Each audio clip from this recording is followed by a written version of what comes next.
Good morning. আজকে আমি পনির করব।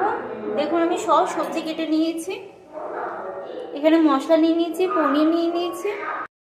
আমি 100 গ্রামের মতন পনির নিয়ে নিয়েছি। এবার রান্না শুরু। আমি পনিরগুলো ভেজে নিচ্ছি। পনিরগুলো ভাজা হয়ে গেছে। আমি গাজর আলুগুলোকে ভালো করে সিদ্ধ করে রেখেছি, তাই এখন আর ভাজলাম। এখন আমি পেঁয়াজগুলোকে হালকা ভেজে নিচ্ছি। টমেটোগুলোও দিয়ে দিলাম। আমি কালো জিরে, শুকনো লঙ্কা, তেজপাতা দিয়ে নাড়াচাড়া করি। আমি রেডি করে রেখেছি, এবার দিয়ে দেবো। আমি ক্যাপসিকামগুলো দিয়ে দিলাম।